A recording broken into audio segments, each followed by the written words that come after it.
Let me know when I can start the script. I think you can start. I believe Michael just That's stepped out for a second. okay. Okay, this is the script for remotely conducted and/or hybrid open meetings as of April 26, 2023. We are using Zoom for this meeting. Zoom has the capability to allow the public to participate in the meeting as an attendee. The chair can request that members of the public provide their names for purposes of keeping accurate minutes of the meeting. Attendees must register to participate. The registration link is unique to the meeting. The registration link can be found in the description of the Nantucket Government TV YouTube live feed for the meeting. Attendees will join in listening mode. They can click the raise hand button if they wish to speak. The chair will call on those who have raised their hands in the order they were raised. All questions should be directed through the chair. As a preliminary matter, my name is Susan McCarthy and I serve as the chair of the Board of Appeals. Permit me to confirm that all members and persons anticipated on the agenda are present and can hear me. John Brescher. Present. Elisa Allen. Here. Michael O'Mara is here.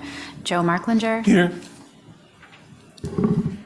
Lisa Botticelli, is she on Zoom? No. Mark Poor. Here. And Jim Mondani. Okay, maybe not here yet.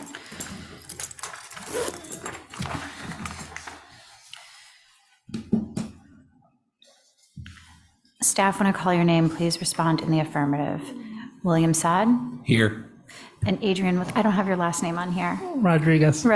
Sorry, my apologies. I knew that. Okay, here. And anticipated speakers on the agenda, please respond in the affirmative.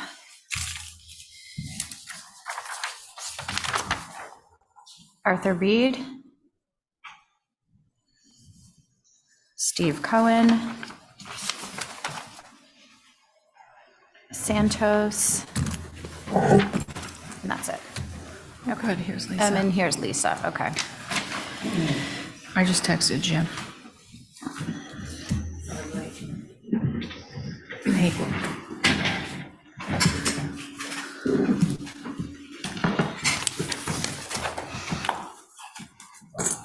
This open meeting of the Town of Nantucket Board of Appeals is being conducted remotely pursuant to Chapter 2 of the Acts of 2023. Ensuring public access does not ensure public participation unless such participation is required by law.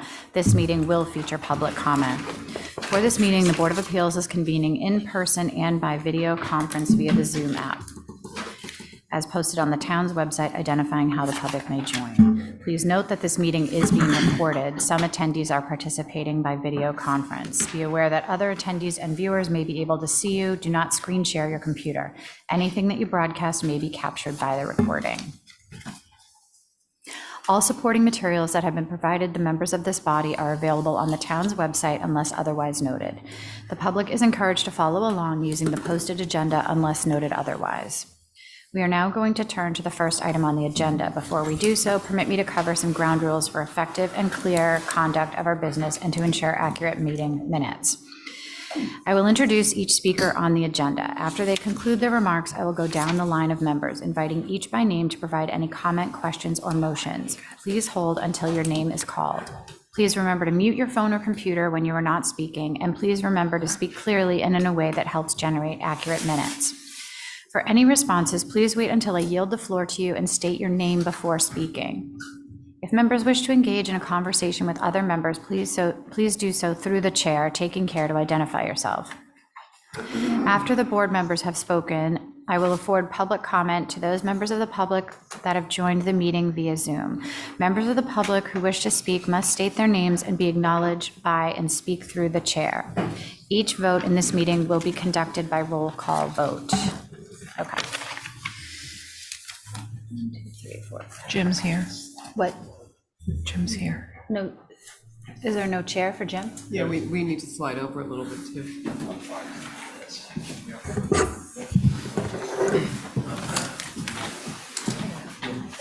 Two people want to share. Okay. Oh, to put the chair over there? Yeah. What if they just share? Is that fine? That's fine. As long as it's talking to the left. Okay. All right, so I'm going to call to order the monthly regular meeting of the Zoning Board of Appeals. Today is January 11th, And it is 1:05. So would someone make a motion to approve the agenda as drafted? So moved. Second. So Elisa makes the motion, and John, was that you seconding? Okay. So we'll go down, roll call, myself, aye, John, Aye. Elisa, Aye. Michael, and Joe. Aye. Okay, so the agenda is approved. Next, we have the minutes, approval of the minutes from November 10th, 2023, and December 8th, 2023. Madam Chair, Yeah, I had typos on those dates. I have the correct dates of the minutes in the packet. So Okay. I think it would be best to vote on the minutes today and we can ratify them at the next meeting. okay. So I had, Yeah, they should be November 9th and December 14th. okay. I did not pick up that, but I did notice for page 6, 5 Surfside Drive, the first bit that's me, that's 1, 2, 3, 4, like 5 bullet points. I'd have to go back and listen to it, but I don't know that all of those concerns don't sound familiar to me that I raised them, but maybe I did. I did watch the meeting. Was it me? You did touch on those. Okay. Just about every one of those. Perfect, okay. Then how come there's no other discussion on any of the other applications? It just sort of says for discussion ensued. Is that how the minutes are going to be now? I think we are trying to move to a little bit more of a general description and attach the YouTube link as additional information because there's really no better minutes than rewatching the video. Okay, And the but minutes- the first one you did type out just because.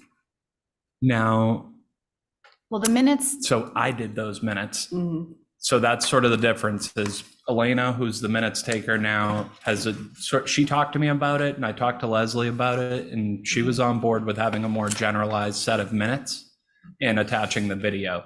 So we'll have to listen to the video or then we. yeah, I mean, the best practice is 4 minutes, because I looked into this as well, is it doesn't really, we've had very detailed minutes that are way more detailed than they need to be. It really needs to record the vote, the subject, the date, like it just needs to be pretty general. So I think we're kind of moving in the right direction. Yes, As and far I, as the minutes you go. know, compared to other boards like HDC, the minutes are fairly important when you're trying to submit a revision or something along those lines. And I've yet to really hear the minutes referenced at a ZBA meeting. So I think if we post the minutes that are created by Elena and attach that video, I think it's sufficient. But we'll still vote on them, even though they're just going to be a video. Yeah, we'll still vote to approve the minutes because it'll have who sat on it, who the vote, and maybe some small summary of what it was, but, okay, so that was my only question on that one. And then on page 16. And it doesn't, I guess it really doesn't matter, but on page 16, the part that's me again, that's a lot. The last 1, 2, 3 things I thought were the same as what was stated above. And I also thought the one that says emphasize that the alterations are not more detrimental to the marine environment than the existing structure. That just seems, that was what we were voting on. So it seems out of character. And maybe I did say that, but that's like a conclusion. So it just seemed a little bit like the wording maybe seems a little bit stronger than I would have. Okay, That- well, I can relay that to the minutes taker, and this is her second meeting essentially, so Yeah. I think moving forward, we'll iron out some kinks. Yeah, because I think that's that sentence there. I mean, I might have emphasized that we're voting on whether the alterations are not more detrimental to the marine environment than the existing structure, but I don't think I would.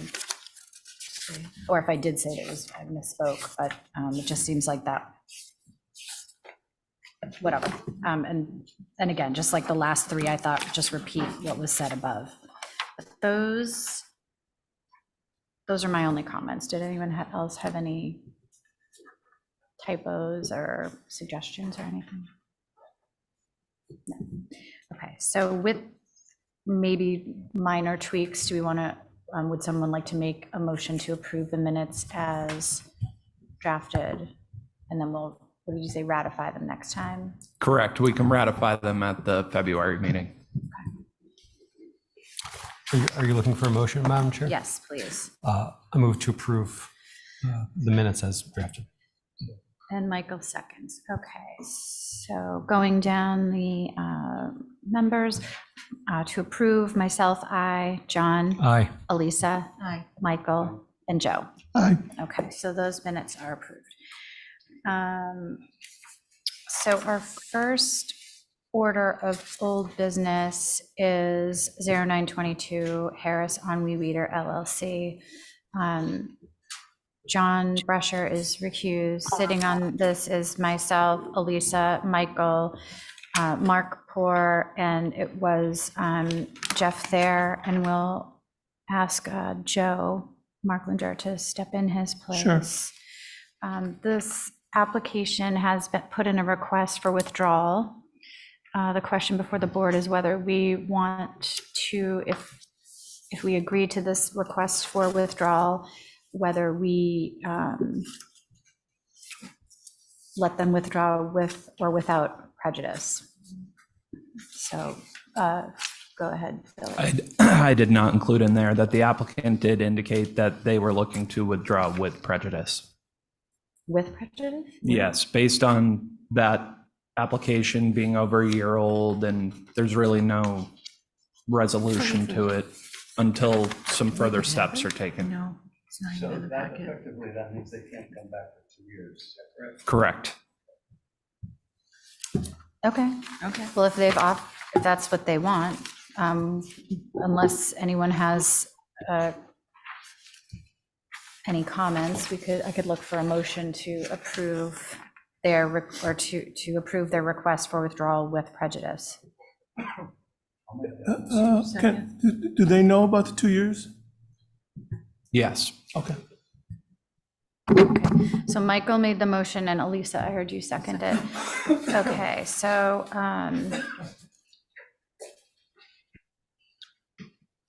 myself, I, Elisa, Aye. Michael, Joe, Aye. and Mark. Aye. Okay, so that request to withdraw with prejudice is granted for 0922. Next, we have 2022, 29 Monomoy Road Nominee Trust. Sitting on this one is myself, Lisa, Elisa, John, and Jim. And this application has requested to withdraw without prejudice. No, they have not. Stephen is on to Oh. represent this. Sorry, I made a note that they had. Okay. Oh, I'm sorry about that. Sorry about that, Stephen. Didn't mean to give you a heart attack. No problem. All right. So Steve, the floor is yours. Sure. Billy asked me to do a update for the board as a courtesy, so I'm not asking for anything. I'm just updating you. Just as a reminder, the original application was for zoning relief based on land that was going to be acquired through the yard sale process, and on the opposite side of the piece that my client will get from the town, he is also buying a piece of land from the abutter at 14 Brewster, which is across the paper road.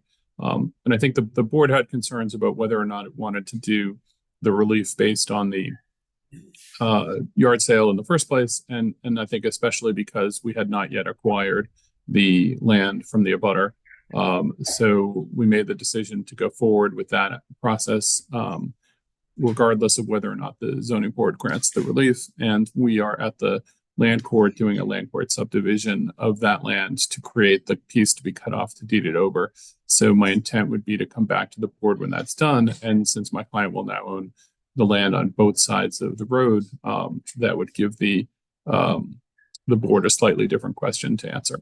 So at the moment, I'm planning on just continuing until we are able to come back with a more narrow question. Does anyone have any questions about that?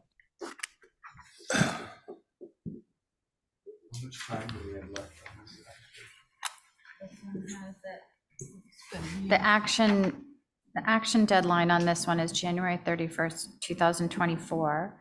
And I think it first was before us January 12th of 2023. Steve, has there been any movement with the land court? Yes, there was a concern with the layout of one of the roads in the plan, and the land court had to resolve that issue. It had nothing to do with the title for my client or the other client or the other owner, but it was a mistake that they found in the plan. So it took months for them to resolve that. So now we're at the point where they are going forward on approving the subdivision. So the subdivision process that generally takes, 3 to 6 months was held up for a year by this question of whether or not the road was properly marked in the plan. It was a road irrelevant to this process, but it was part of the plan. Excuse me, Madam Chair. We have a hand raised by Arthur Reade. Okay, Arthur, let me just check on the rest of the board before we jump over to you. Does anyone else have any questions for Mr. Cohen or comments before I move over to Attorney Reade? Joe, you do? Well, couldn't they go forward with the plan that they have submitted if it's almost 100% that they're going to get it? Why wait for the land court approval? I mean, Steve, do you want to answer that? it's Yeah, a I mean, suggestion, it's not so the zoning relief that we're asking for is for relief to use the ground cover that would be available with the addition of the yard sale land. And what I had heard at the last meeting was that the board was sort of tenuous on that idea in the first place, and that also didn't love that we were making that the acquisition of the land from the abutter on the other side was going to be a later step. I think it was Lisa who raised the issue that there was maybe too much speculation, and she'd rather see more facts locked down, so that it was a narrower question, even though if the relief is the same. So I'm happy to go forward now, but I was trying to be responsive to that concern. Just to be clear, Your mic's not on. there's two separate issues. One is the road that they're buying from the town, and the second is a piece of land on 14 Brewster Road that they have not acquired yet. So I don't think it's that we should be doing anything with that property. First of all, we don't necessarily have the owner of the property's permission to do it anyway. So I think what I think we should do is just extend this to a date certain and go from there. I agree. Yeah, and I'm fine with that. And I know Arthur represents one of the other abutters, and if he'd like to weigh in, that's fine. But if he wants to wait till we actually discuss the merits, that's fine too. Arthur, would you like to comment?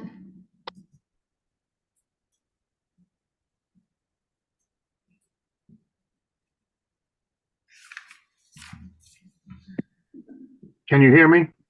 Yes. Okay, good. Thank you.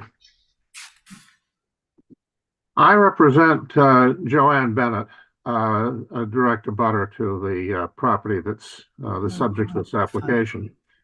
And my clients and I have been monitoring this case for the last year, month by month, to determine what would be going on, which frankly is something of a nuisance and something we shouldn't have to be bothering with over such a long period of time.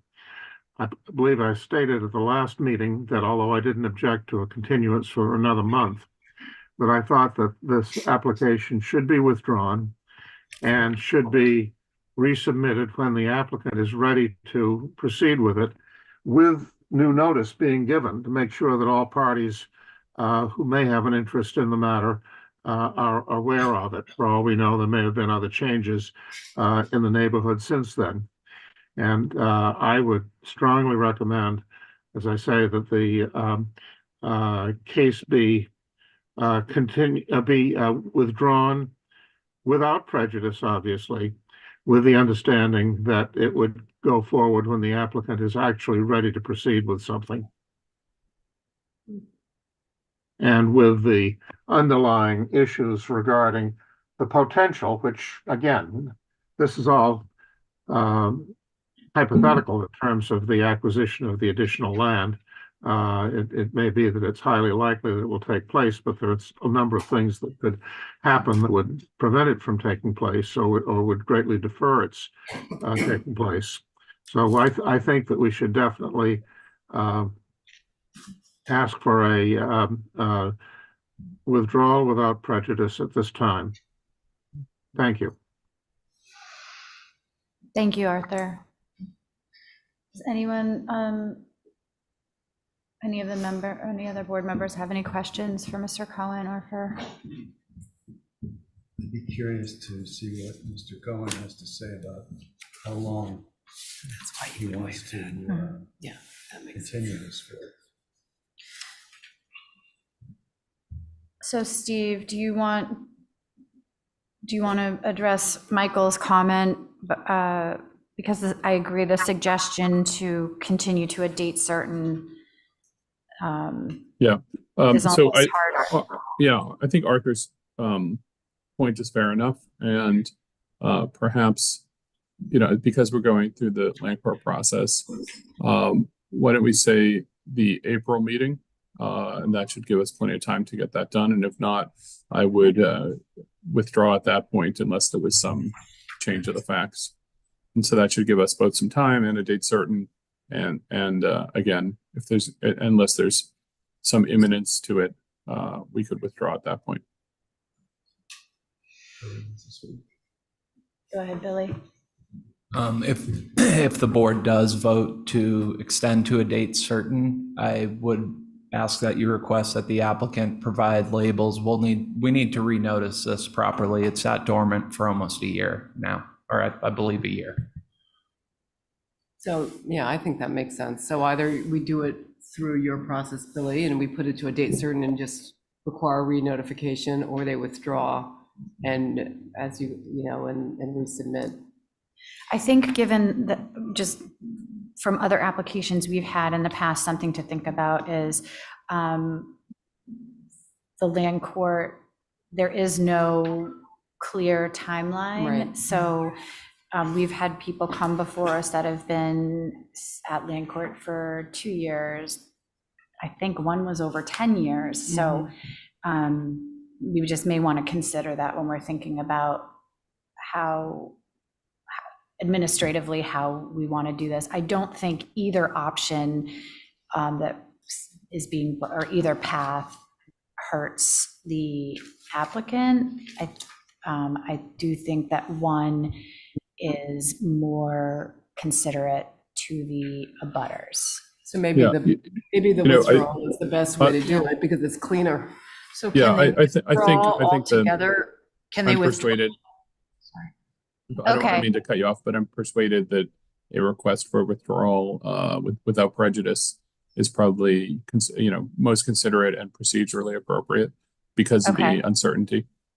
I agree, because I feel like if we do for your clients as well, if we do a date certain and then it doesn't, the land court is delayed, then we're right back where we were. So yeah, that's fine. Reapplying when the facts are more settled is no problem. So if the board wants to take up that motion, I have no objection to it.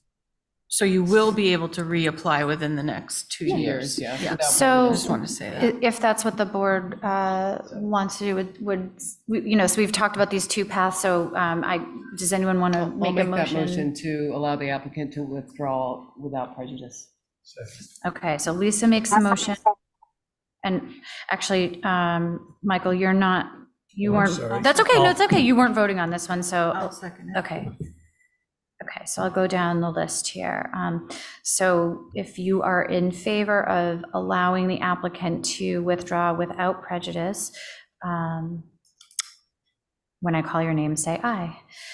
Myself, aye. Lisa? Aye. Elisa? Aye. John Brescher? Aye. And Jim Mondani? Aye. Okay, so that Okay. passes. All right, so we will see Madam you Chair, when in the I- land court. Yep.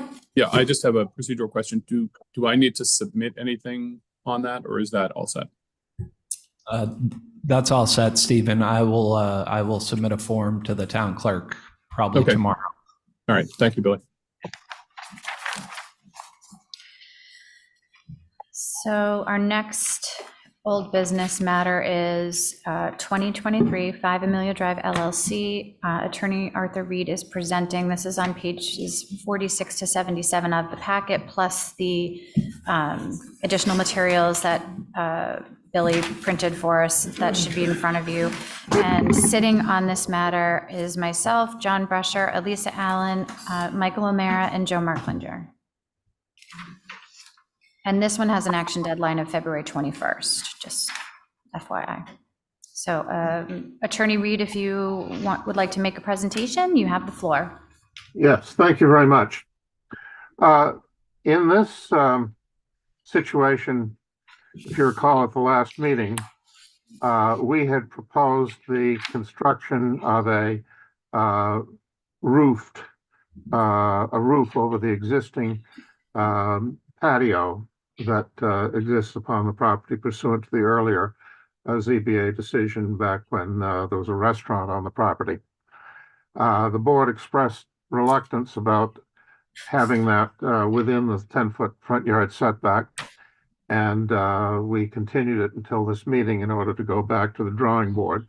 And we have just recently pulled together materials for an alternative proposal. I believe Matt McEachran is in the audience today, and as well as online, Jen King from Maine. What we are now proposing would be that the roofed structure would not extend into the 10-foot setback. It would run up to a point just short of the 10-foot setback, so that the roof would not require any relief from the Board of Appeals. Now, there is a patio, as we had mentioned, that goes up almost the street line, a raised patio, raised by a couple of feet or so above the level of the surrounding area. And that patio is in fact in need of reconstruction. And we have the question as to whether we would be able to simply rebuild that, actually cutting it back somewhat so that it won't be quite as close to the sideline of Amelia Drive. Marcus indicated, and I'm not sure that we agree with him, that it would require relief from the Board of Appeals because it's within the setback, and had some question about that in the light of the fact that we're actually reconstructing an existing structure furthermore, and question whether it actually constitutes a structure in the light of the fact that patio is normally considered to be a landscaping feature. This has characters of both a patio and a retaining wall, with the ground underneath it being elevated somewhat above the level of the surrounding area. In any event, we're before you and we want whatever relief we need, which would involve reconstruction of the patio, as I say, which now, as it exists at the present time, extends to a point very close to the lot line. It extends to a point approximately 3/10 of a foot from the lot line. It has a set of steps that are built into it, recessed into it, which are also 3/10 of a foot from the lot line. What we are proposing to do would be to reconstruct the patio at the same level, and it would now maintain a setback of 3 feet from the lot line. And the steps, which would now extend out from it rather than being recessed into it, would be approximately 5/10 of a foot from the lot line. Again, except for a small addition to the patio at its southwesterly corner, everything that we would be rebuilding would be within the footprint of the existing patio and steps. Again, we would hope the board would consider this would be an appropriate response to concerns that you had about the work being done in the setback area. Again, within area that's already disturbed. With that, I would again be happy to answer any questions, as would Matt. Does anyone have any questions for Attorney Reade about the changes, or would they like to ask Matt any questions about the changes, design changes?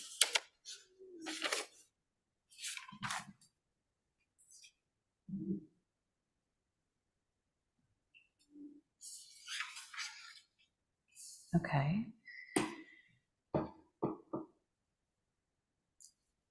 Hi. I love the redesign. I think it's much more appropriate to have the structure out of the setback. I think elevation-wise, it looks great. I'm still having an issue with the extended brick patio being in the setback. I see there's a very narrow planting bed close to the sidewalk, but I'm not understanding the need for this modified brick patio, modified raised brick patio, as it says on the plan. I think there's just way too much hardscape in the front of this building still, and that is within the setback. And I would like to see that planting bed expanded back towards this new covered porch and widened. I don't understand why. It doesn't make sense to me. I don't think it's necessary. We already have a sidewalk. If there's not going to be outdoor dining, I'm not understanding why there has to be this extended patio of brick. I don't think it's going to look good. And I think there's too much hardscape, and the ratio is off between plantings and hardscape.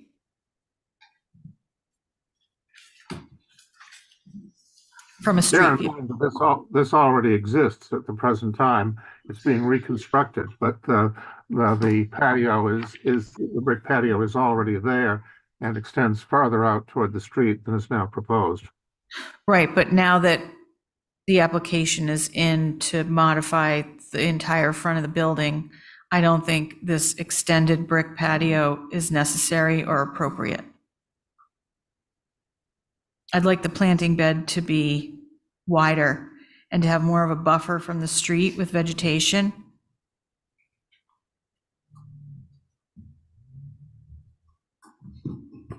Otherwise, it looks great. Madam Chair, could I just add to that? Sure. So the other reason for the brick patio is that it is an extension of the accessible entrance. So there's a ramp that runs along the side of the property, but there is a door at the facade of the building.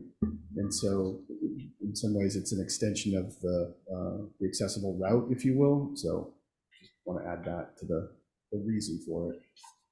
So the 52, the proposed patio expansion of 52 feet it's just an addition to the brick patio.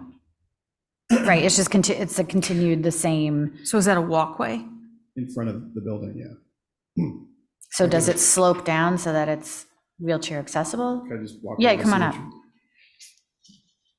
image? And it's the same material, right? It's just because it's slashed, like Exactly, it's the yeah. same as this? Yeah, it's flush with that. So this section is the ramp. So the ramp is here, Uh-huh. and then it gets you to the front of this. Okay. And then when it says raised, are you saying raised because it's off of the sidewalk, or is it is it raised from where it is It's now? flush with this, Flush with the first finished floor. with here, yeah, Okay. here. Yeah. But that's not changing, right? No, currently there is this is a large patio. Currently, actually, there's a 1 in 20, it's not quite 1 in 20 ramp that's cut into this now. Mhm. And so part of our HGC approval is this, we move the deck around to the side, but we still need to provide access to that front door. So, Oh, for handicap purposes. What's the width of this proposed brick? Dimensionally, there's 7.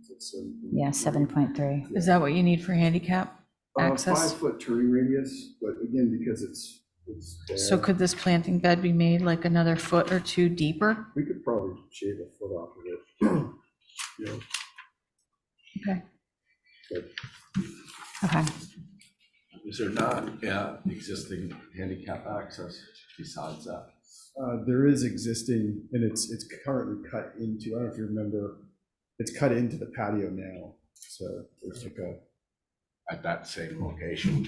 no, it's actually, it runs along the front of the building. Oh. But it's under the awning, so you yeah. don't really see it. But if you can recall, I don't know the last time anyone's been there, but it's not quite to code. It's supposed to be around 20. It's missing. So Matt, sorry, can you identify yourself for the video? My fault. sure, Matthew McEachern, emeritus. Thank you. Doing the design and architecture.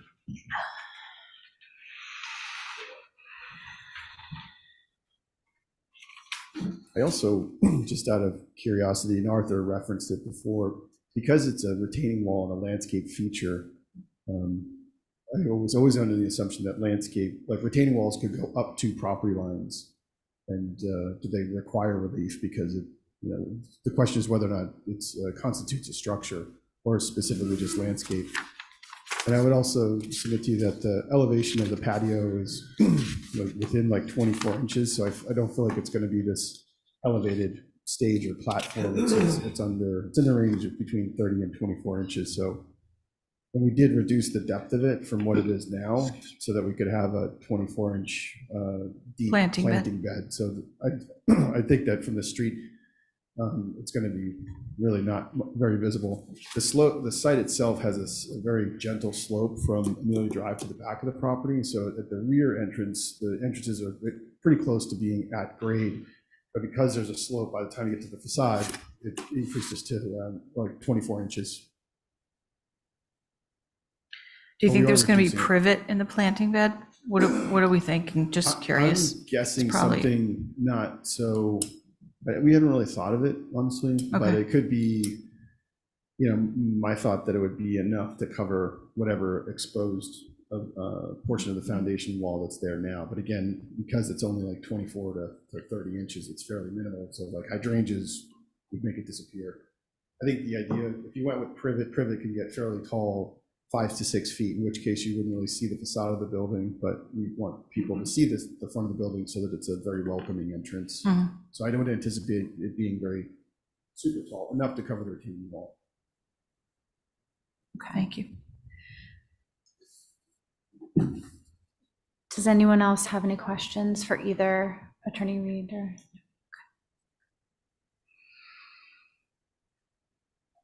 Can I make a motion to approve with a 3-foot deep planting bed? So the other, and then you can, but in the addendum, they're also looking for relief from the off-street parking requirements under the Nantucket zoning bylaw, 39, section 18, which was in here already, but then Okay, we no. started talking about Yeah. the setback at the end of the, presentation last time. So I don't think, I don't recall anyone having a objection to that request for relief. Does anyone have any need to discuss that request further? Or if not, Elisa can include that in her motion. It looks like everyone's shaking their head. Okay, so if you wanna, that's the. So I'd like to make a motion to approve with a 3-foot deep rather than 24-inch deep planting bed as submitted, and to give relief from the off-street parking requirements under the Nantucket zoning bylaw S 139-18.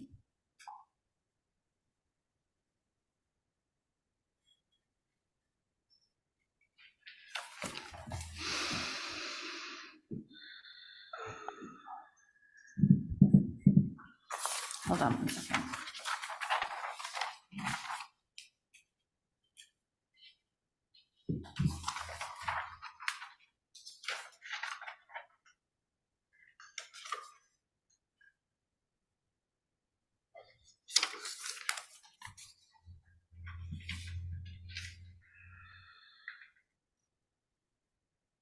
Okay, so actually we need to.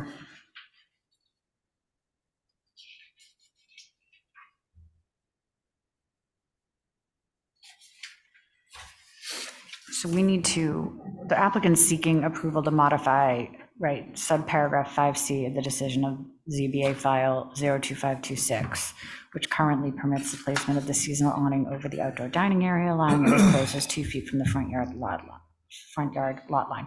So we would just be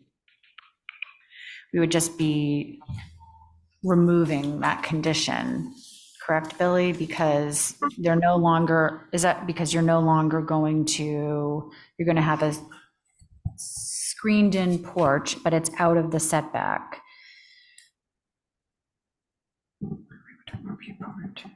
Madam Chair, I think we have to grant variance relief for this as well, in Right. addition to sort of modifying 5C. Right, yeah, I was getting there. So Sorry. that's okay. I just want to make sure we do it correctly. So do we want to, are we going to modify 5C, or are we just going to strike it now because they're out of the setback and they're creating a screened in porch, which they would be able to do. They don't need that condition anymore. It's on page.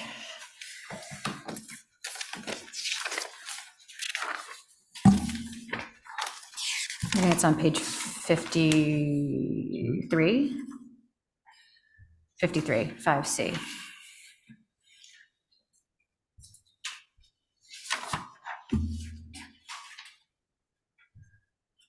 I mean, we could actually, if they're,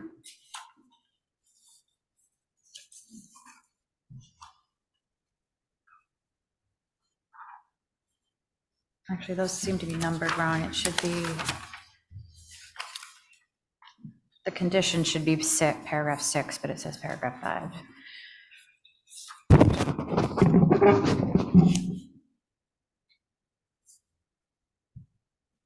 What do you think, John? Well, so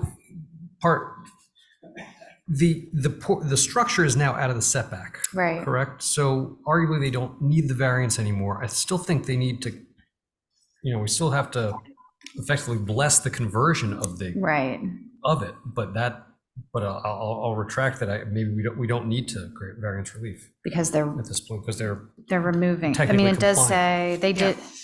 Yeah, if any point in the future the applicant proposes to convert the cloth awning, then they would need relief, but they're not doing that because they're reducing it and getting it out of the setback.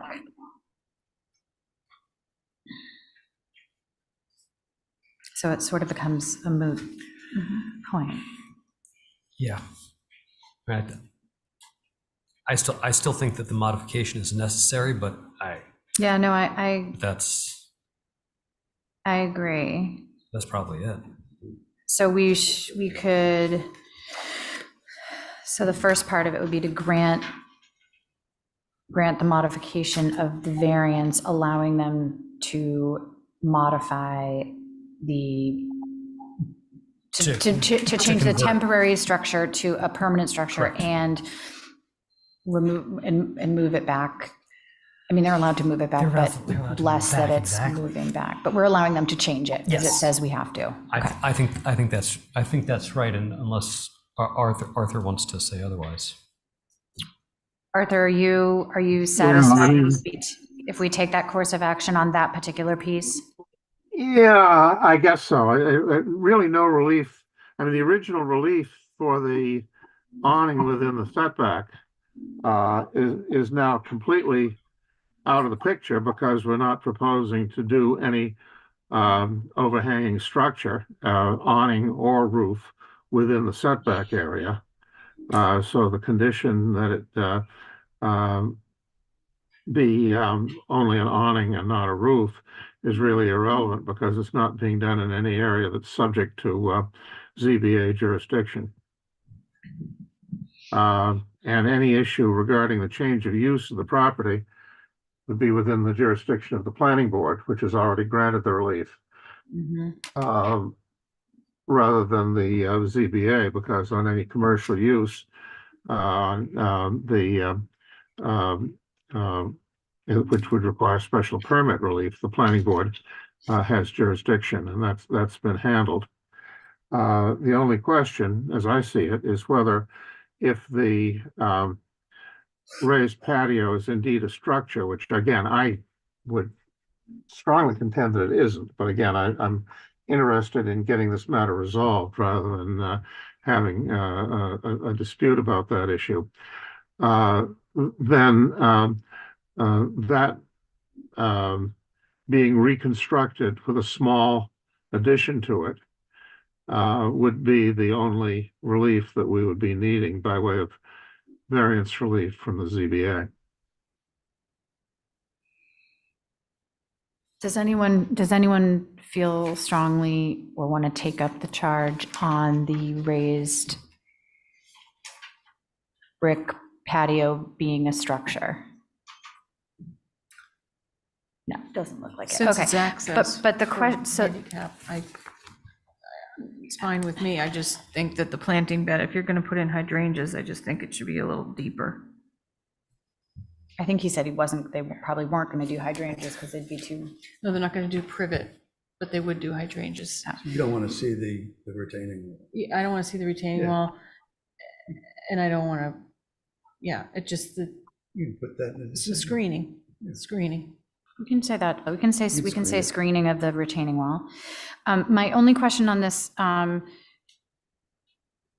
which is the second paragraph 5, which probably was a typo and should have been 6. 5C, where it says, if any point in the future the applicant proposes to convert the cloth awning and framework into a more permanent overhanging structure, such as a porch or deck, further relief, and it is a deck, right? The patio, it doesn't have the overhang anymore, but I think we should modify the decision or just say, I don't think it hurts. I know, but just the way that it's written, I feel like it's. So would you suggest that any additional alterations to this would require further relief from the zoning board? Just so we get. In the set, if it's in the setback? Yeah.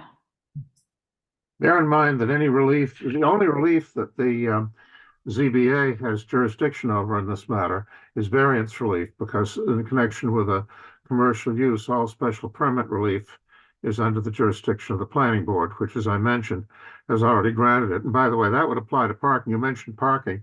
We haven't asked in this application for any parking relief, and that was discussed and is covered by the planning board decision. Oh, I'm sorry. That I was looking at that's my fault, Arthur. I was looking at the addendum, and I was on the wrong page. I was looking at the addendum from the planning board application. My apologies.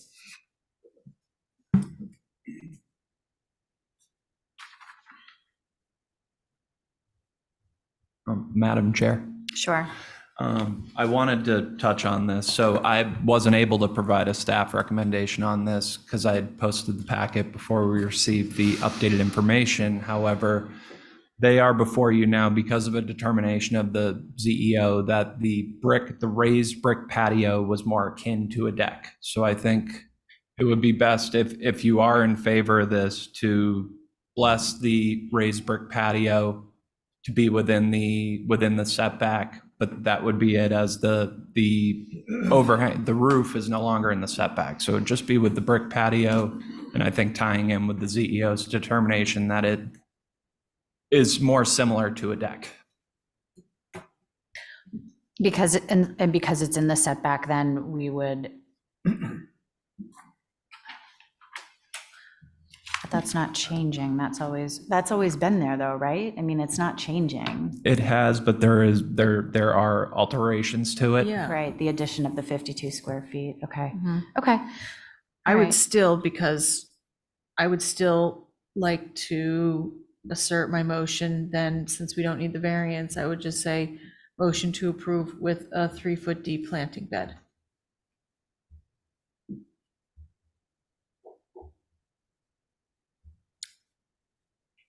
Because the brick patio actually serves a purpose for handicap or, you know, ease of use to get to the front door from the side stairs. So it actually has a purpose. So I understand that, but not that entire width is necessary or is code. So I understand the need for it, but I just don't think that's enough of a planting bed. So that's my motion. Point of order, Madam Chair.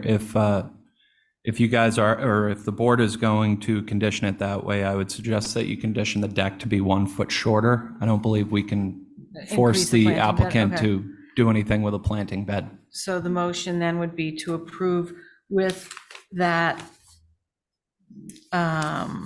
modified raised brick patio, as they call it on the plan, to 1 foot narrower. Be 6.3. Yeah, I The can't. setback, if I may, the setback which we're now proposing is 3 feet, would under that scenario be 4 feet. Great. Yeah. Perfect. Okay, so Elisa has made a motion to. Trust me, it's going to look better.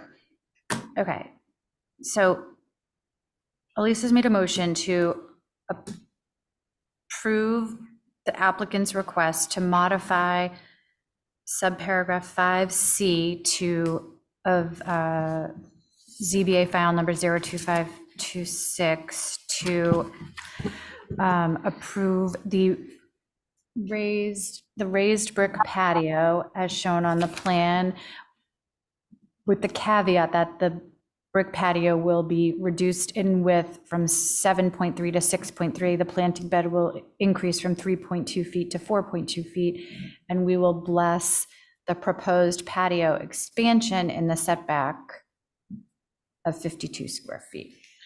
Does that sum it up? Yeah. Okay. And hold on. Chair, And- also the steps, we need to mention that the steps will be increased to 0.5 foot from the street line. And, right, and It'll be there. the steps leading to, from the premises are From the sidewalk to the 0.5 modified raised brick patio. 0.5 feet from the lot line. So the finding would be that owing to the circumstances related to the soil condition, shape, or topography of such land or structures, and especially affecting such land or structures, but not affecting generally the zoning district in which it is located, literal enforcement of the provisions of this chapter would involve substantial hardship, financial or otherwise, to the petitioner or applicant, and the desirable relief may be granted without substantial detriment to the public good and without nullifying or substantially derogating from the intent or purpose of the bylaw. The conditions would recommend that we would include in the motion, Elisa, if it works with your motion, is there shall be no further alterations of the structure within the 10-foot required front yard setback area without further relief from the ZBA, and all other conditions in the original decision remain in full force and effect. There's no mail on this one, no objections, and I apologize for not asking in advance, but it doesn't seem that there was anyone in the audience who wished to speak, and Adrian, you didn't, no, okay. So that is Elisa's motion, correct? Michael seconded it. And Michael, you're seconding it? Okay.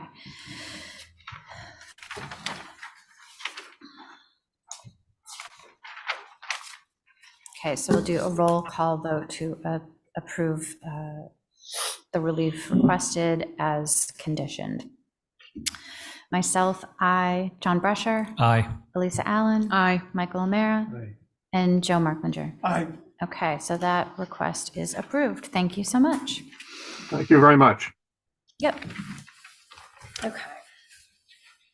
So now we'll move on to new business.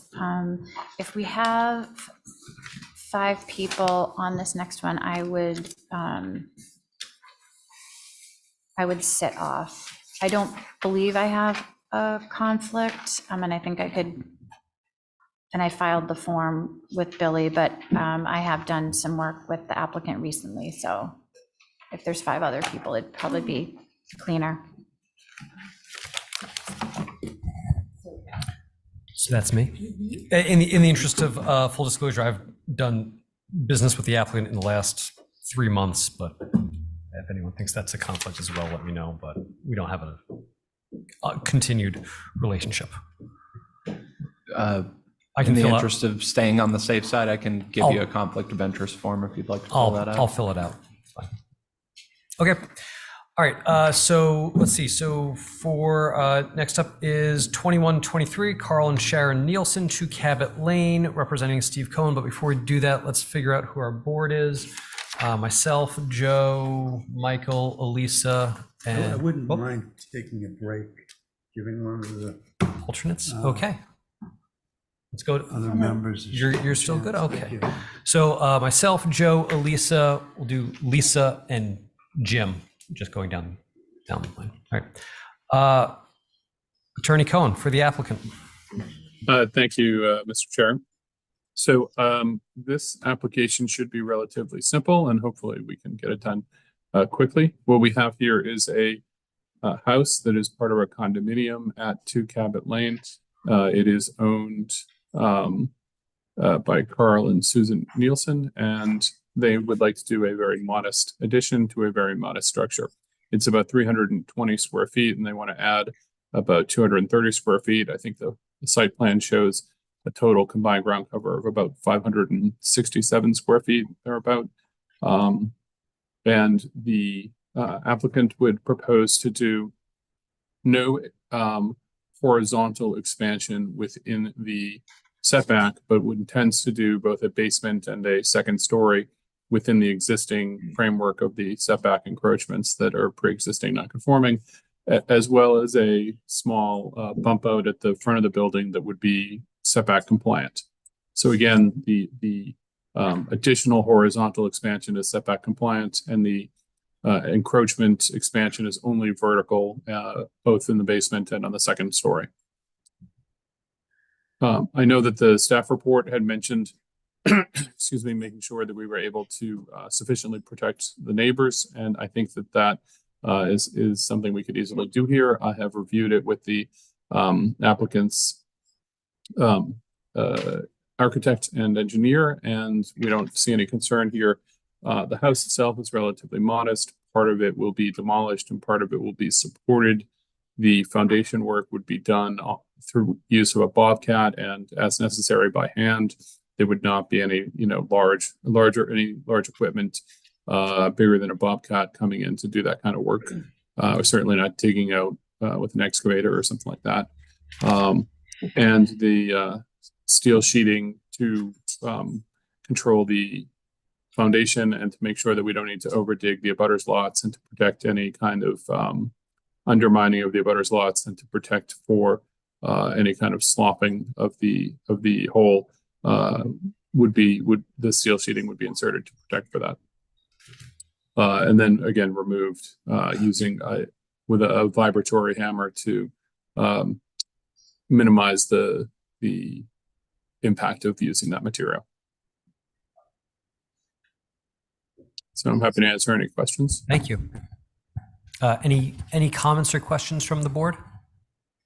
Where is the addition that's happening on the front of the building? Oh, you're talking about the single-story addition that's compliant. Is that correct? Correct. Steve? Yeah, the correct. If you the look at the page that shows all three, it's the red section.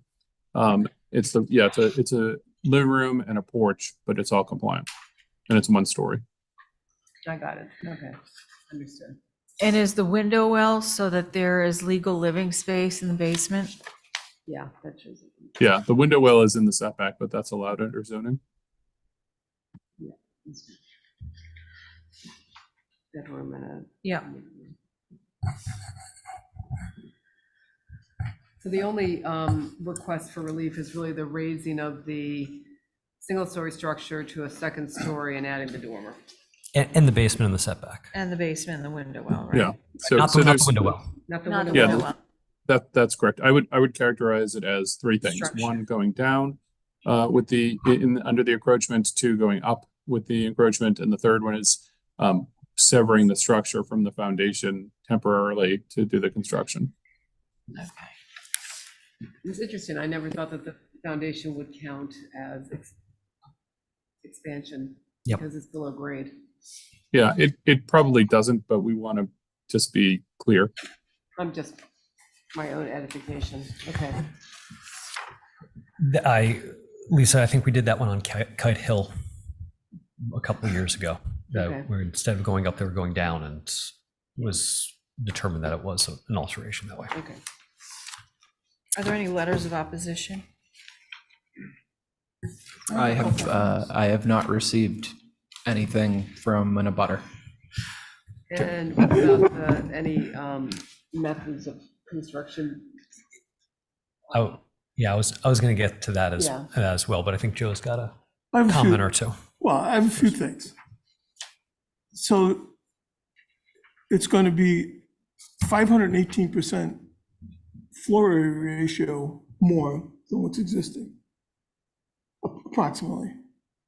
And it's going to be 73% more ground cover. Those are, I think that's, to me, is considerable, substantial.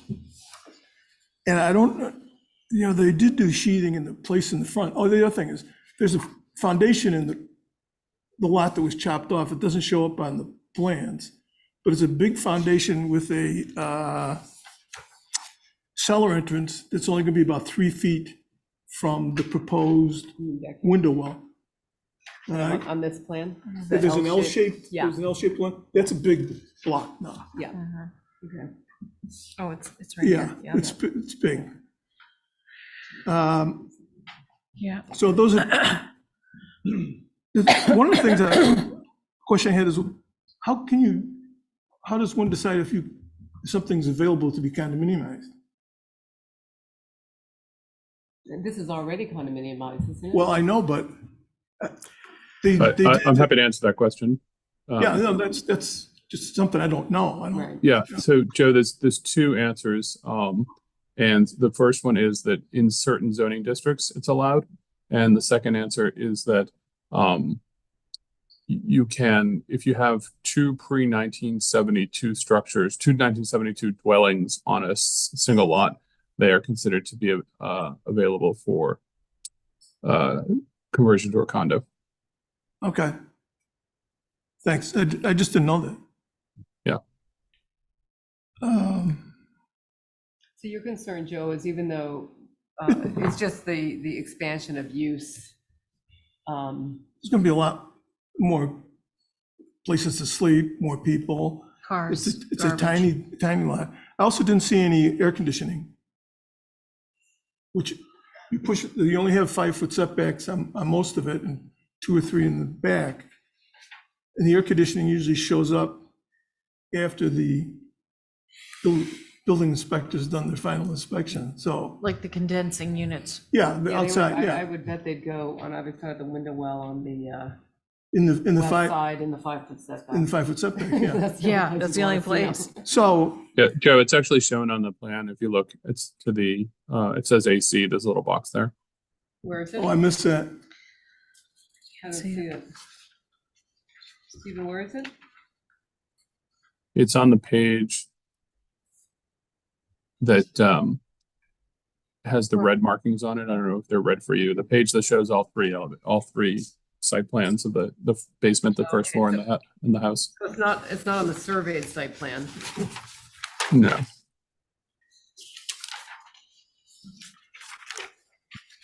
I mean, that's, Well, they're gonna be Happens in all the the time. setback. Right. Yeah, but But that's a question, that's a that's- zoning violation. That, yeah, Right. that's a problem. That's. And the other thing I was wondering is about the parking. How many spaces do you need? You have the garage and space in front of the garage, that's 2 for the main house. And then there's another one, but the one in front of the garage isn't a full spot. It's not long enough.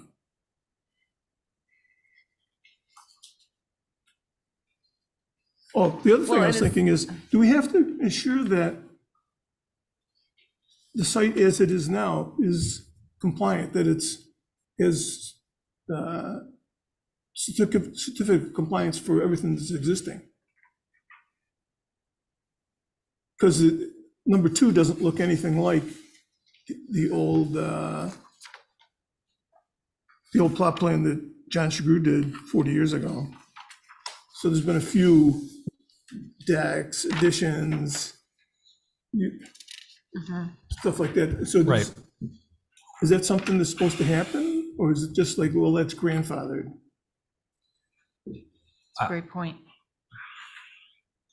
That I don't know. Yeah, I don't know. I don't either. But that is something we should know before we give further relief from And then potential. this is a real question, dumb question. Does this have to you have to go for a building permit first, get denied by the building inspector, and then come for relief? No? No, they can do it No. in advance. Yeah. So they can do it on their own? Okay. But, so there is one parking space for unit 2, that's at the front. Yeah, there's one in the front, and then there's the garage. If it's not being used, I mean, according to the condo plans, it's being used as a garage. But oftentimes, they get used as a playroom or whatever. I'm not saying that it is, I don't know. I don't see the garage, Joe.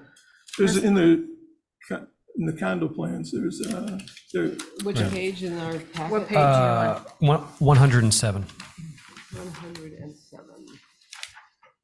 Yes, the second page of the condominium plans, and it's referencing the, what would be, I suppose, Unit 1. Oh, I see That Unit that. 1 has a quote garage, but it also has a Right. parking unit and parking space in front of it. yeah, but that space is only 16 feet.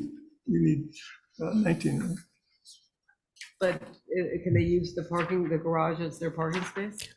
For Unit 1 might, but we're more concerned about Unit 2. Yeah. Is unit 1, but So- yeah, no, but right now it's all one piece of property. Right. So, It's not- technically a condo is one lot. Yeah. So the parking requirement is calculated on the lot, not on the condo units. The calculation under zoning code 139-18 for parking in the R1 district is 1 space for the primary dwelling and 0.6 per Okay. bedroom of an accessory structure. So Okay, if we have okay. 3, So you have parking. so we need 2 parking spaces is the short Okay, version. thanks. Well, aren't there more than, how many bedrooms are in the secondary structure? There's 3 here, so that would generate 2. So 3 total, I meant. 3 total. 1 for the main house and 2 for the cottage. So one would be the garage space, one would be the space in front of the garage, and then the But third the space in front of the garage is not a legal space. Right. Is that what you, Well- that's Well, what, it's, either it is or it isn't, Yeah, I think it's a pre-existing space, and I think that question is really to the building commissioner. It's not before you. That question is, if the building commissioner wants to give a building permit and or a CO based on parking compliance, it's a separate They're question. off-street parking. yeah, right here. Okay, But Joe's saying that this Yeah. isn't deep enough to meet the Yeah, requirements right. of parking. Billy, go ahead. Yeah, I just wanted to add that the relief requested here is somewhat limited to the expansion within the setback, or the alteration within the setback, excuse me.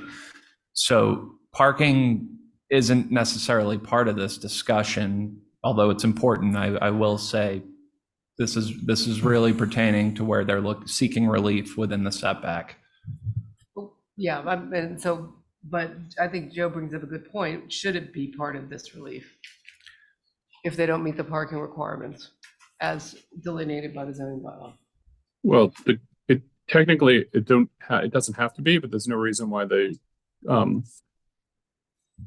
ZBA couldn't make that a condition of its approval, since I think technically it's a requirement anyway. Any other comments from the board? I've got one or two before we go to the audience.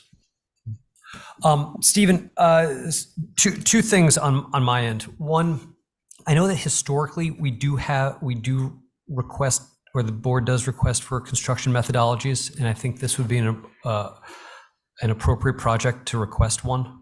You know, I don't know that it needs to be super detailed, especially because we don't have any letters of opposition, but I do think that some sort of methodology would be appropriate to attach, you know, should the board find relief.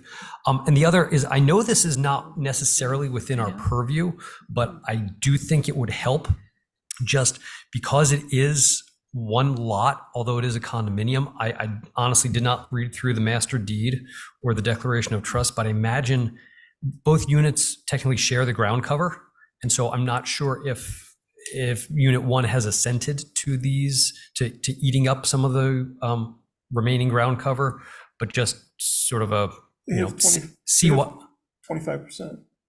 It's a smaller lot. The lot we're in question has 25%. I mean, just, I think the entire lot has 25%. Yeah, and right This is now, the way it's condominium. calculated, it's gonna be at 28.9 for the entire lot. The entire. Proposed, so that doesn't need any. I misread it, but I thought that I read it over. The 2A portion of the condominium is 25%. Then the other one, 75%. So it would be 25% of the 20%. Yeah, like I said, I didn't look through the master deed, et cetera. But just, you know, if Joe's right and I'm wrong, happy to be wrong. I actually John, think they're fine on that. Yep.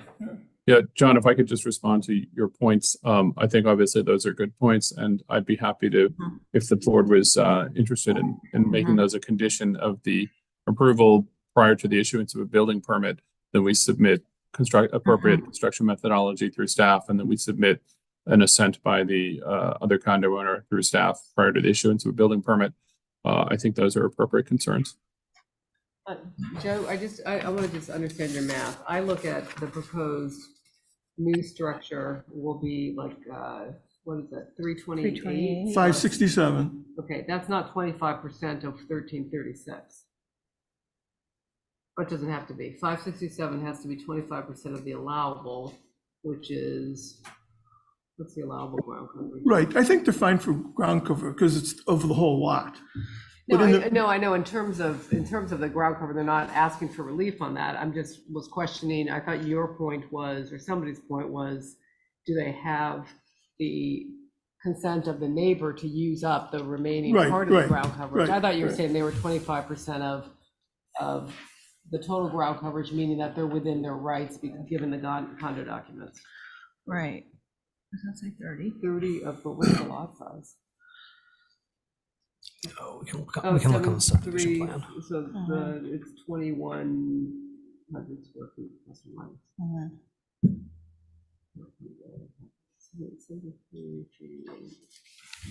And I don't know how they calculate the ground coverage in these condos in terms of who gets to use what portion of it. In my experience, it depends on each condo. But Area. Any other questions or comments from the board members? If not, is there anybody in the audience who'd like to speak to this one? Anybody on Zoom? There is not, Mr. Chair. Fantastic. Okay. But do we have one more question? By all means. So you're going to put a second floor on it. Lisa, I'm looking at you. Were those old boards from 40 years ago? I mean, would that be okay for building code? Or will it have to be? It depends on what they're doing to the floor below it. If they're taking out all the walls, then probably not. You know. I mean, it's pretty much going to be redone. I would think so. Yeah. So, Yeah, I would Thanks. think so. Yeah, I can confirm that the intent is to proposed window well there. They're gonna lift it and do a new foundation. Yeah. So, some of the building will be preserved and some of the building will be replaced, and anything that's replaced, I think, will need to be sistered for structural purposes. This is or is not HTC approved yet? It is. It is. Yeah, they're in here. Oh, okay. But we still want to know how the retaining is going to happen and the approach when they go to build this, since everything's so tight. So that was sort of the last question, if the board's so inclined to move forward with this. Is this something that that the board is looking for prior to rendering a decision, or is a condition in the decision saying that the applicant has to submit this and get the blessing of staff and the building commissioner prior to pulling any building permits? Staff has made a recommendation. Yeah, do we have a set of general methodology guidelines that we ask people to utilize when we're doing something like this? That we can pull from Not that another- I've come across, no. Or pulling from another application like the one you were talking about on I think that there are sort of general ones, and that's when they have the GC lined up about, hey, here's the GC's phone number, sort of hours of proposed construction, that we're not going to do any work between Memorial Day, Labor Day, et cetera, et cetera. But I think there can be sort of a general template, but each one that I've seen has been unique to that project because of abutter concerns and site considerations, where frankly, given that we don't really seem to have any abutter concerns on this one, it would just be, if we are looking to add it as an attachment to the decision, it would be pretty standard or generalized, I think. I would like to know how they're going to approach it in such a tight area. If we're giving approval for this addition to happen in such a tight area, regardless if any of the abutters want to know how, I would like to know how they're going to keep the edges from caving in and how they're going to retain it. Are they going to pound in steel plates to keep the neighbors from caving in? I mean, Yeah, you know. Elisa, that's exactly right. Steel sheeting. And so I guess, Stephen, it sounds like you guys have thought about this, if not already have sort of a conceptual methodology already. And I think And just will sort of the taking the steel temperature plate of the stay too? Sorry. and taking the temperature of the board, I think they'd like to see that prior to rendering a decision. It would just be interesting to find out. I know that there's a 6-foot high panel fence, it looks like on the site plan, between them and the Phyllis Holdley Living Trust.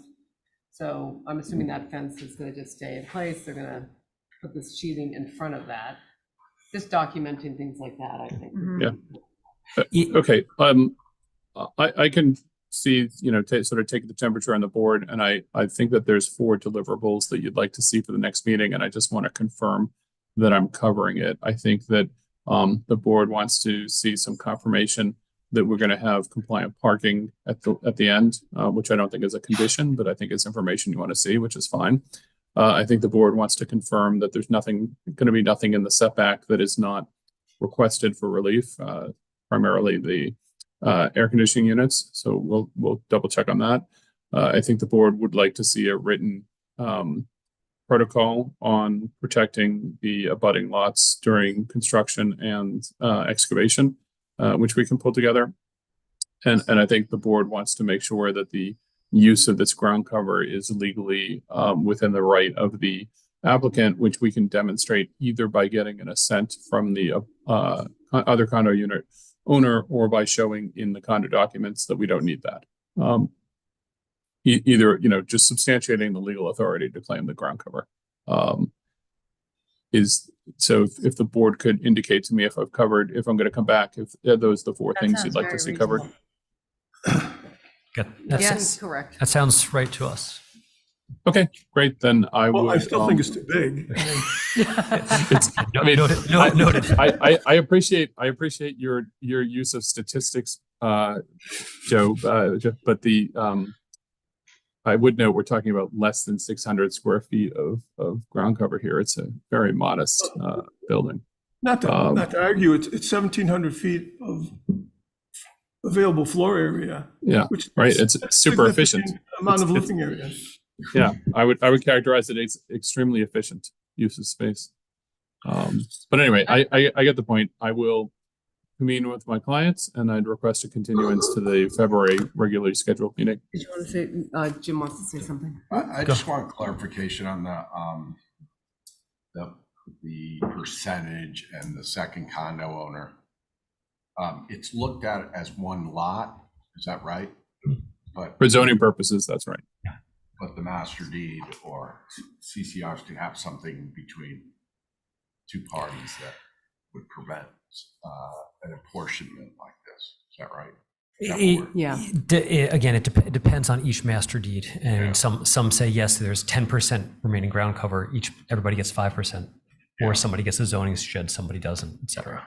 Or maybe silent, but you just want to make. And maybe sure. the condo owners should want to do that too, themselves, absolutely. for their own protection. Right. Absolutely. But it's not treated as two separate lots. No. From that step. No. Correct. That's right. It should be. Well, and I guess I just wanted, the whole parking thing is still curious to me about if that one spot doesn't comply to the zoning bylaw, then wouldn't we need to grant relief for the parking requirement? Okay. If it's only 16 feet deep. Right. Maybe we can get an answer through Excuse me, staff. Mr. Chair. We had a hand raised by Genesis Mendes. Oh, Genesis. Okay. Genesis. Hi. Hello. Hi. My name is Genesis, and I represent Carl and Sharon Nielsen on this. I actually was with them while they were going through the purchase process of this condo, and I can confirm that the ground cover was included in the master docs as well as their purchase agreement. So the other owner is for the ground cover. Great. Okay. Thank you. Thank you. All right. Anybody else, Adrian? No. Okay. All right. I believe Mr. Cohen asked for a continuance until I think it's February 8th. So would anyone like to make that motion? I'll make that motion. Okay, motion's been made. Is there a second? Second. Motion's been made and second. Not hearing any further discussion on the motion, we'll do a roll call vote. John Brescher, aye. Joe Marklinger. Aye. Lisa Allen. Aye. Lisa Botticelli. Aye. And Jim Mondani. Aye. Great. Thank you very much. Thank you.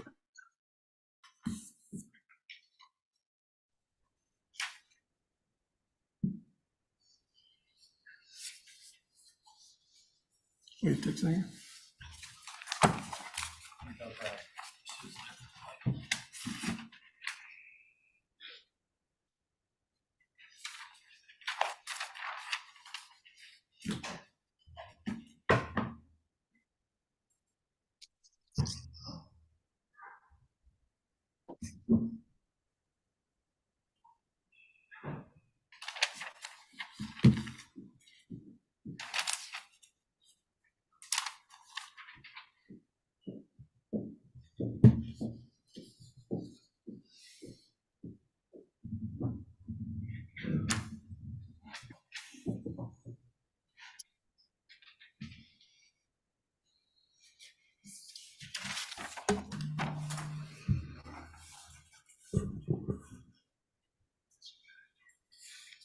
Okay, we can move on to application 2323, William M. Murphy, trustee of 89 Easton Street Nominee Trust. Properties 89 Easton Street, and Santos is presenting. Paul Santos. Good afternoon, everyone. Just, you can hear me, I assume, into the chair? Yes. Okay, great. Thank you. Paul Santos with Nantucket Surveyors. Also available, if necessary, is Joe Paul, the project architect from BPC.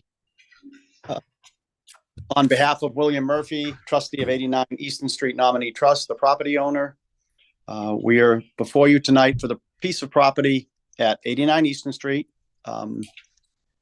Most of you know it is Captain's Corners, which is located at the intersection of North Ave, Cliff Road, and Easton Street, westerly of the Nantucket Hotel. Mr. Murphy actually owns the property to the north, so he is a direct abutter. In fact, the only abutter to this project other than the 3 streets I previously mentioned. So to go through the application, the applicant wishes to move this non-conforming dwelling upon locus in order to increase the green space along North Avenue and to create a separation from the service area of the Nantucket Hotel.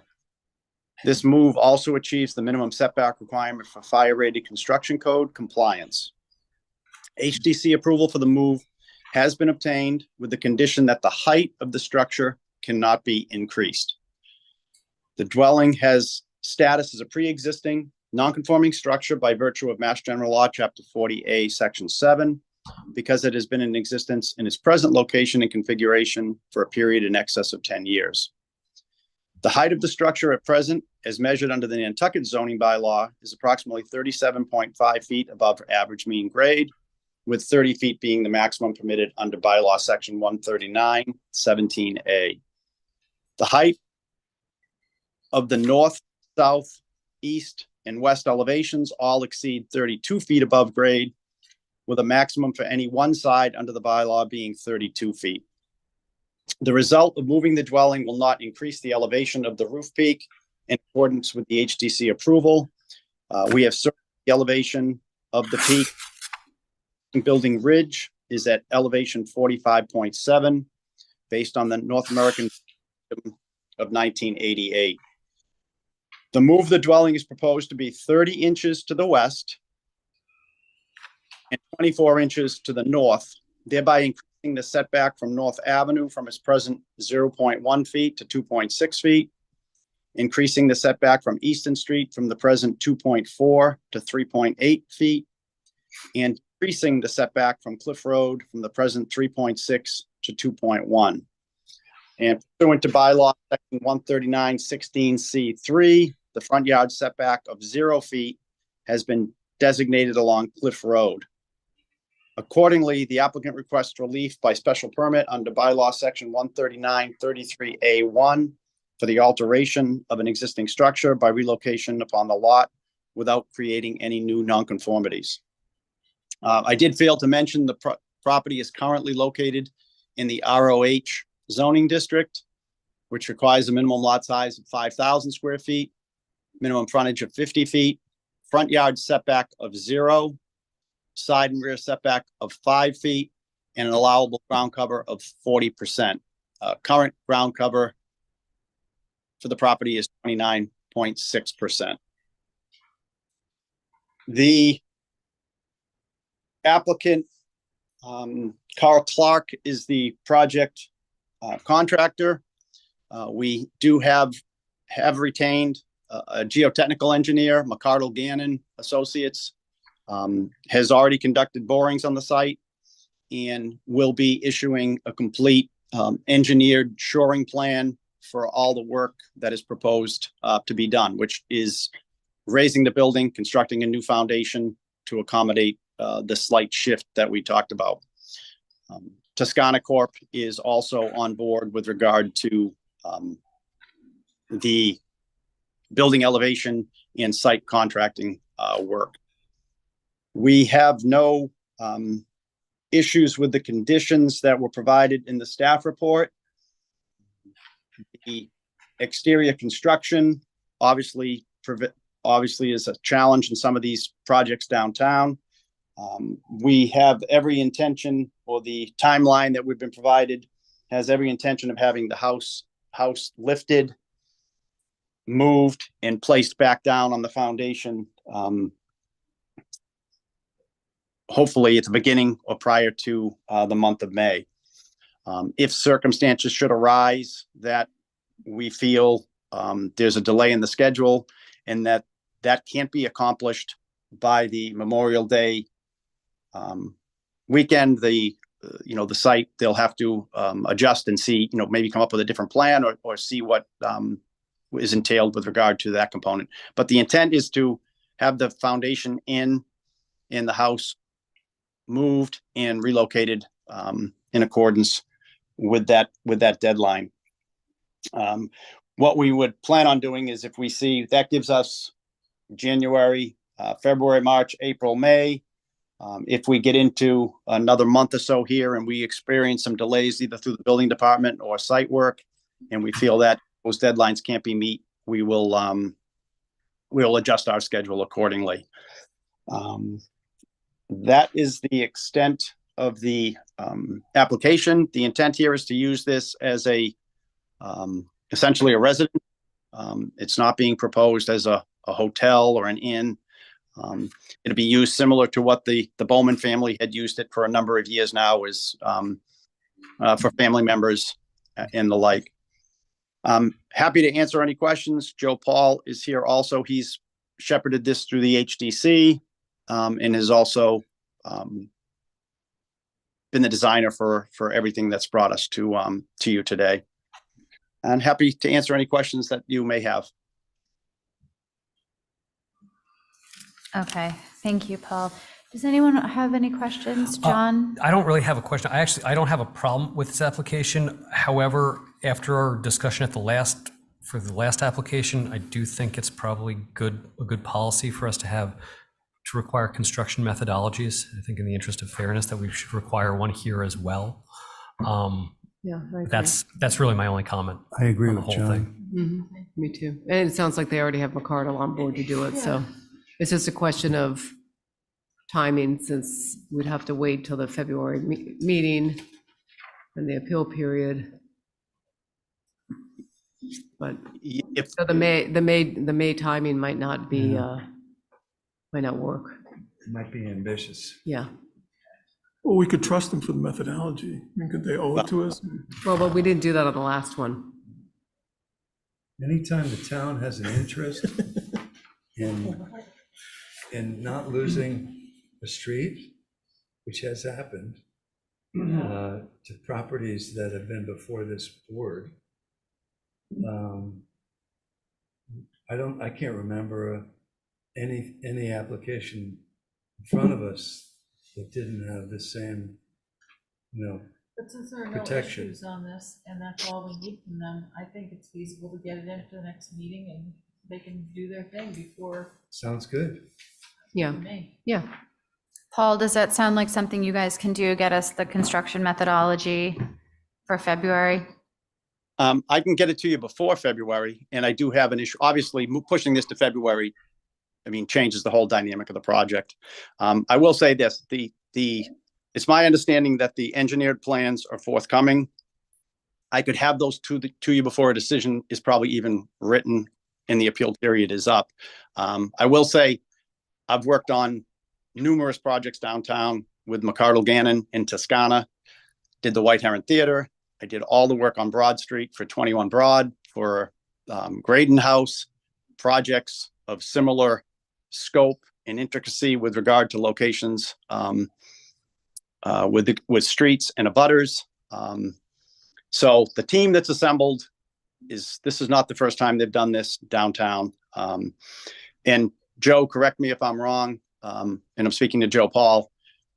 I think we're expecting to see the engineered plans from McCardle Gannon in a short amount of time.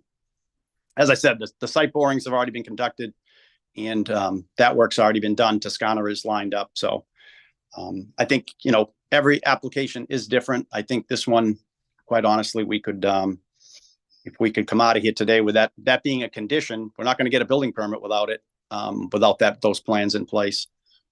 We would respectfully ask the board to do that in this particular instance. I do think there's a difference between this project and the last project. When you're speaking to the engineer, he does have all this vast experience. He's been working in Nantucket for years and years. Whereas the other one is a residential project. We don't know who the contractor is. So, I think you're asking for it in one situation. I don't think it's that bad of a thing to let them provide it later.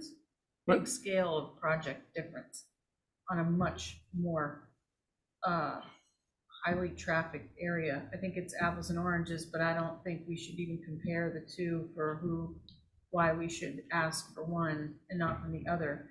I think we should just look at this individually, and since it impacts traffic in 1, 2, 3, kind of 4 directions, I don't think it's too much to ask. And if they wanted it earlier, they should have applied earlier. And I think for safety and to ensure how this is going to go down, they need to supply that information before we give an approval. If we gave everybody an approval and then we're waiting on them to give us the paperwork, this board would be so backed up and it would be so convoluted and it wouldn't be fair to others, in my opinion. I agree with your opinion. If I could, through the chair, speak again. Sure. Obviously, your board is charged with the merits of the zoning code and the special permit. If anyone in there is going to do a deep dive into these engineering plans, I don't think that's going to happen. If it's just a question of checking off the box, It's a matter of having them in with the application, and then our approval is because it's been handed in. I'm not saying we all know exactly how to read them, but it's the course of action that needs to be taken before we give our approval, in my opinion. So we've heard from Elisa, Michael, and Joe. John, do you have any feelings on this?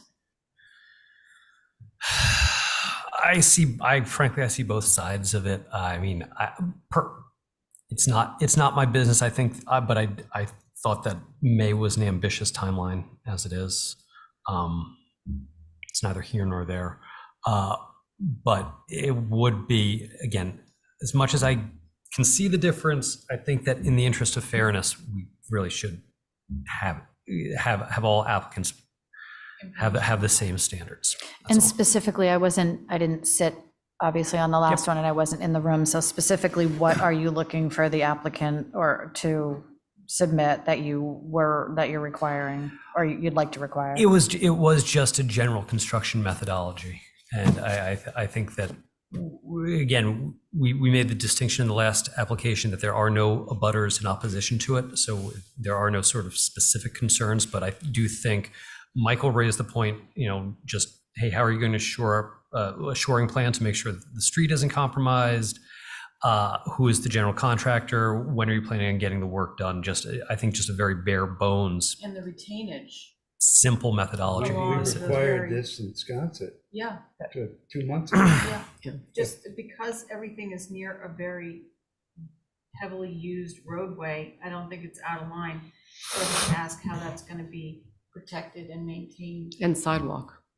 Well, I don't see how you could keep the sidewalk's gonna have to be go. a casualty until Well, we'll it's need to rebuilt. Will the town then have to weigh in on that at all? If they have to utilize the sidewalk as part of their overdig?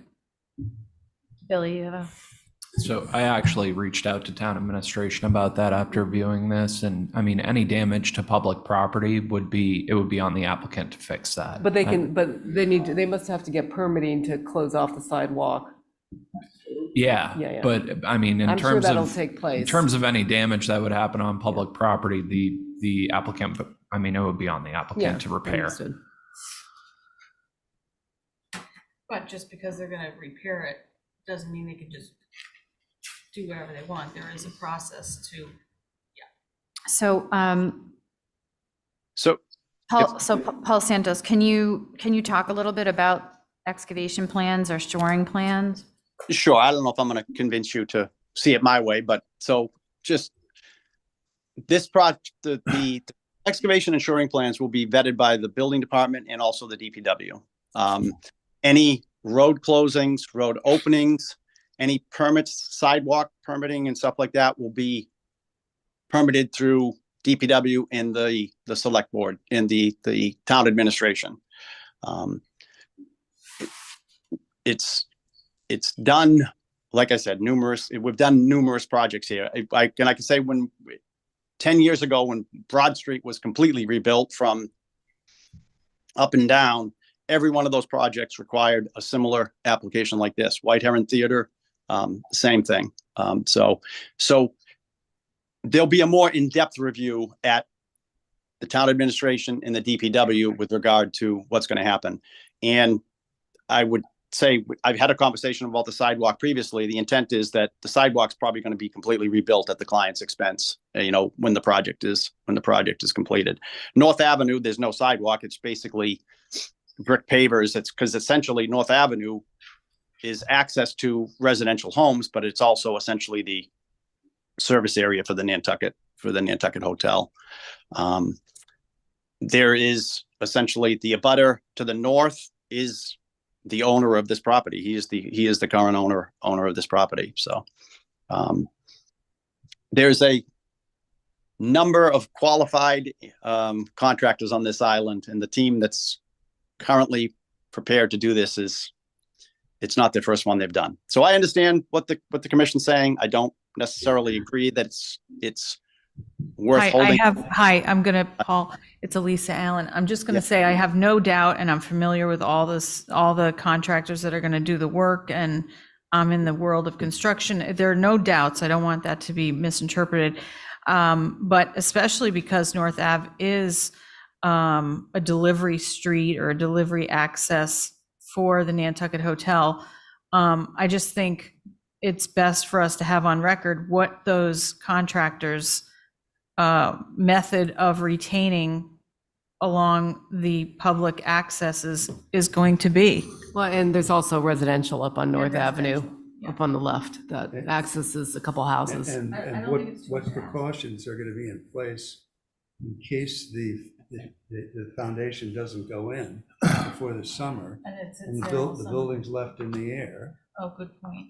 And I mean, there's a litany of stuff. Well, I think that's why, Isn't that building department? Yeah, but I think that's where the construction methodology and timeline might come in handy to see like how would this progress to get the building down by Memorial Day? No, I think that it's doable, but think about the projects that came, that were under the same, like out in Wisconsin, for instance, the ones that had to come back for an emergency in the summer. Yeah. Several. Why? Because they didn't get the What's job reason? done. Oh, but not emergency like the walls caving. No. They had to go beyond the May 30th Deadline. exterior work. This is a major intersection, especially in the summer. So And we don't want anything caving in. It's really, I don't think we're asking for anything out of line. So it sounds like what I'm hearing from the board is that we probably are ready to, unless there's anyone on, is there someone on Zoom with a hand up? Okay, Adrian, do you want to? Yes. Joe Paul? Yeah, hi. I'm assuming you can all hear me, but I'm going to ask the question. Yes, we can. Yeah, hi. I've been listening to the dialogue and the back and forth, and I can appreciate the position of the board, and I don't think I have much to add. I think it would sound repetitive, but I will say that McCurdle, the engineer, the site engineer, is separate from the structural engineer. They're recommended by Toscana to deal with the site early on, and the boring tests happened mid-November. So they've been active on the job for a couple months. We are waiting to get their, essentially, I think what you're asking for, the report is in process, and the methodologies of dealing with the protection of the street and excavating in close proximity to the property lines and the sidewalks and so forth. I don't have a time frame on them, but that's going to be the first call I make. I assume that would all be part of the requirements to have the building permit issued, not the ZBA approval, but I can see the logic behind everything that's been said by the board members and respect it. So I just wanted to speak on behalf of the client, and I guess just provide a little bit more background on the length of time that McCurdle's been involved. And then we have a separate structural engineer that's dealing with the foundation and the internal parts of the project. So the client, Mr. Murphy, is involved in commercial construction in a different state, and he's aware of complex permitting processes and so forth. And I don't think what you're asking will be a surprise to him. That's why we went forward with hiring McCurdle in the first place. I think the surprise will be that it's potentially going to push off a decision from your board, but it sounds like there's no other option. So I appreciate your time. Thank you. Thank you. Can I ask one thing? I was just going to say, does anyone have any other questions? Yeah, It's Joe. really not about this. Okay. But do we have like a check sheet or something when people are going to bring a project in that, you know, if there's going to be shoring, make sure you have your methodology as part of the submission? Because I think it's a good idea, but it's a surprise to these guys. McCardle was in front of this board No, I'm not saying twice in the last 2 years at least. No, I'm not saying that they don't know it, but It's not required. 20 It's- scale drawing, Yeah. methodology, It's- sign the papers. It's so not on. required, but it is something that we've asked for if it's not provided, if it hasn't been given. I know, but it seemed to me like it was a surprise, kind of. Three members. They were going to I'm have not to saying do it's it not a good anyway. idea to do it. I They were know gonna they're gonna have have to do it it. anyway, but if they wouldn't, you know, I gotta go to the zoning board of appeals, this is what I need to have. It sounds like they were trying to get this information together. I mean, Joe said that McCardle's been on site since November, so maybe they just didn't get it. They thought they might have it for this meeting and it didn't happen. John, did you have? But Maybe. there's still no piece of paper saying. that Right. it's a- No, I know, it's like the HGC checklist, but I think these applications are so much more complex. It's sometimes hard to envision what the board's going to ask for. Yeah. Well, it's probably be less complex if it wasn't a blank sheet of paper, is my point. Billy, do we still have, is there still an application check, like requirements saying you know, completed application page, labels, a butters list? Is there still a form? Yes, Because there is. If so, maybe we add, you know, construction methodology if applicable or if appropriate. Or for the pools, there's a whole Right. different set of, Right. that's the thing. I mean, the checklist is going to be 4 pages long because it varies depending on what they're asking for. So that's probably why it hasn't been done, Joe, because every application is wasn't a so criticism. different. It wasn't a No, criticism. I know, No, I'm yeah, not yeah. taking it as such, I'm just saying. Okay. So, it's a good suggestion, maybe the staff can Madam look Chair, into I it. just have a quick, probably. Okay. Jim and then Billy. And this is how I approach it every time I see something being moved, but not, the setbacks not fixed. Was this just not possible to move it enough that you would fix those? They're fixing, well, Making it better. they're making it much better I along know, North but Avenue. Why, if you're lifting it, But if they went all the way up the street, They'd lose. they might not be in front of us.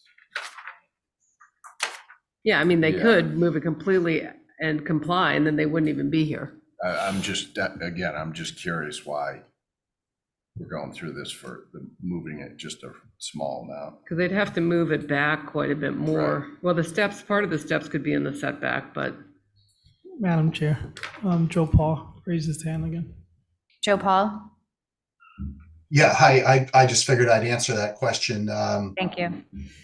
Sure. So the client, well, it was an HDC consideration. I happen to be an associate member of the HDC, so we've been relatively conservative with this project in our ask with the HDC. And we really wanted to maintain as much as possible the relationship to Easton Street under the assumption that it was going to be an imposition placed on us by the HDC anyway. So that was the modest move. That was the genesis of it.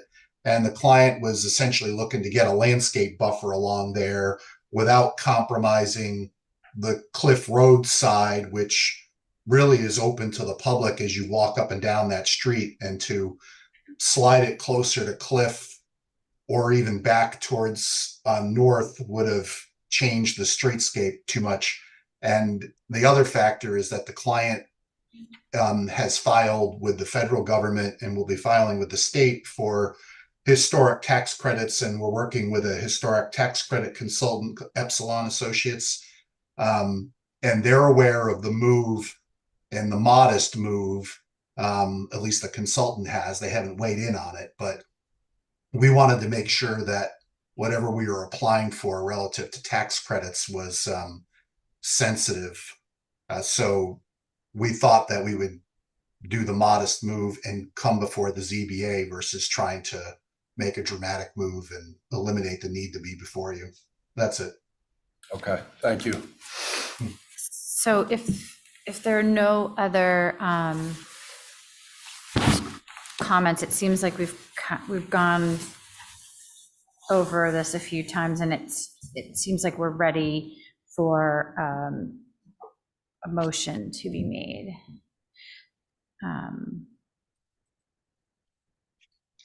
Motion to continue. Whoever wants to make the motion. I was going to say, I think both Paul and Joe can appreciate that. It seems as though this is, I'm only one board member. I guess I said I don't have any real issues with this. And I would imagine they'd probably be able to get relief come February. But I would request a motion to continue this to the February 8th meeting so we could get the construction methodology. Okay, so a motion's been made by John and seconded by Elisa. I'll do a roll call vote to approve that motion. Yes. I have a question for the board. Is there anything that anyone wants to talk about other than the construction methodology? No. Okay, because, I respect the fact that they want to get this in the ground, with a foundation under it by May. If they came to the board with a decision next month, and the board questions were answered and we're fine with the methodology, I'd be willing to sign the decision right here a month from now. Likewise. Same. Yeah. Same. Yeah, that makes sense. So if that helps, great. That would put them roughly in the same position as if they had gotten the approval today. Yeah, because the clock could start ticking. That afternoon. 20, that on the day, 8th. Yeah. That's a good idea. That's a great idea. Okay. So the motion's been made to grant a continuance till the February 8th meeting. And I'll do a roll call vote. So myself, aye. John Brescher? Aye. Elisa Allen? Aye. Michael O'Meara? Aye. Joe Marklinger? Aye. Okay, so we will see you back here on February 8th for the construction methodology. Great. Thank you very much. We appreciate the time and effort. Okay, thank you, guys. Thank you, Paul. Thank you. Joe. Thank you. So that is it for today. Madam Chair, I just have a quick announcement just to. Sorry, did I not go back to you? Nope, just to remind the board that next February's meeting starts at noon. We have another hard stop at 3:30.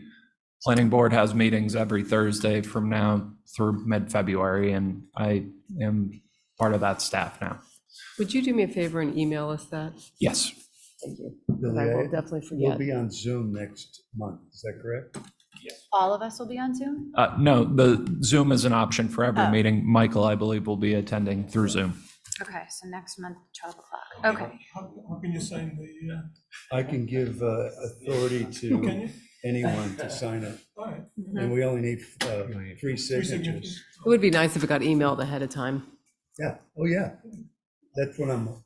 Yeah, so that I you think can that read, we yeah. At least Billy will get a crack at it. Yeah. You said hard stop is 3 or 3:30? 3:30. 3:30. Okay. 3:30. 3:30.